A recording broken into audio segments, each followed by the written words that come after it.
Welcome to Democracy Now!, democracynow.org, The War and Peace Report. I'm Amy Goodman. President Obama is vowing to take executive action on immigration reform before the end of the year. In a news conference a day after the Republican midterm victory, Obama said he's waited long enough.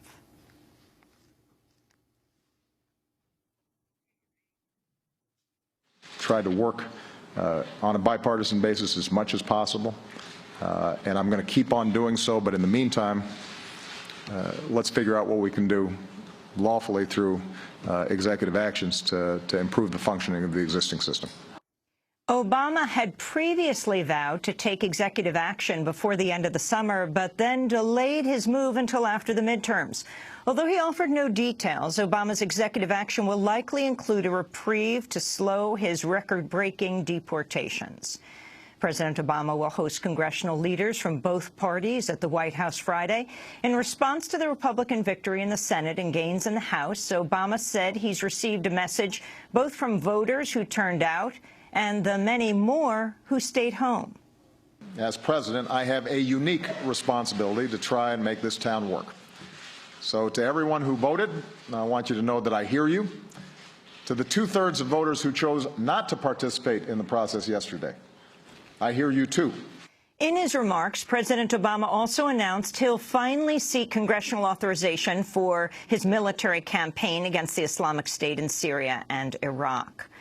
The congressional agenda will also include a new budget measure to avoid a government shutdown next month. One of Republicans' top priorities will be to push through approval of the Keystone XL oil pipeline, which would carry carbon-intensive tar sands oil from Alberta to the Gulf Coast.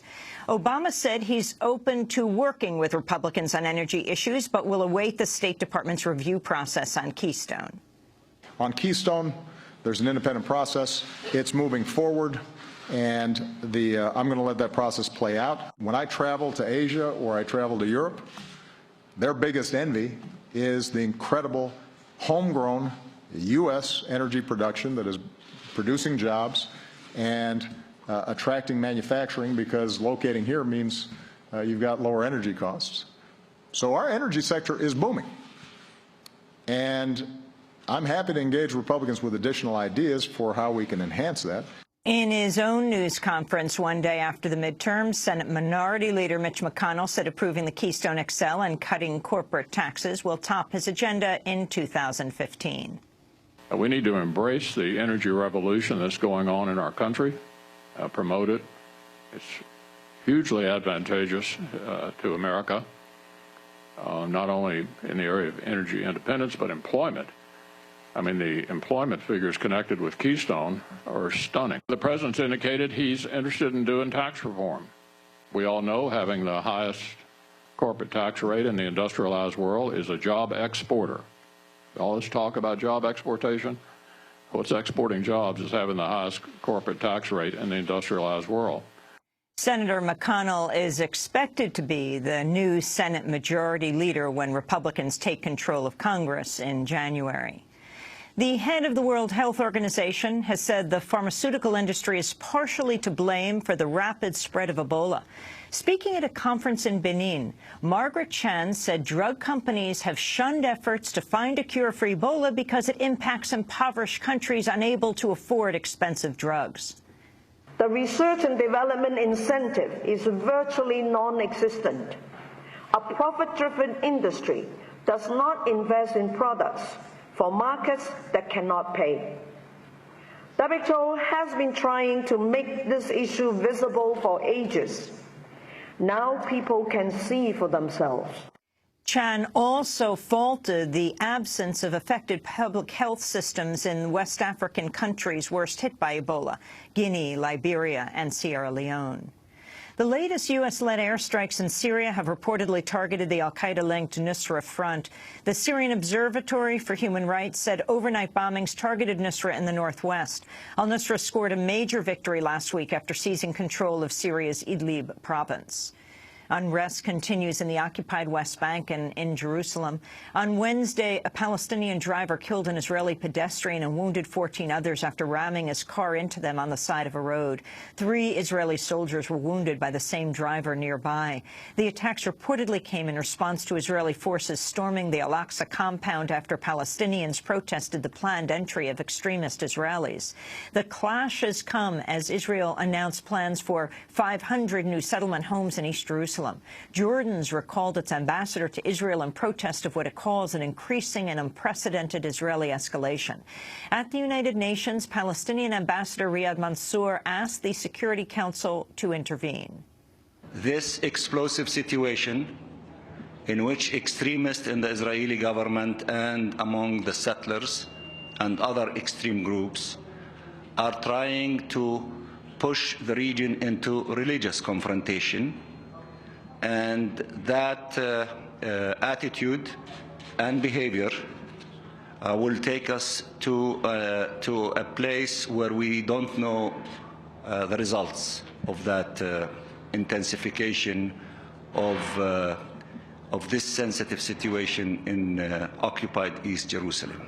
Tens of thousands of people have marched in Mexico City and across Mexico to protest the disappearance of 43 students missing from the southern state of Guerrero for nearly 6 weeks. Demonstrators have denounced the inability of the federal and state governments to find the students and continued to call for them to be returned alive. The students disappeared following a police ambush, and it's believed they were turned over to a drug gang with close ties to the mayor of Iguala and his wife. The fugitive couple were arrested this week, but there is still no news of the students' whereabouts. Protester Israel Castrejón compared the disappearance to the Tlatelolco student massacre of 1968. The reason for this march is to stop the homicide of youths that has existed for the past 2 decades. It seems that being young is a crime.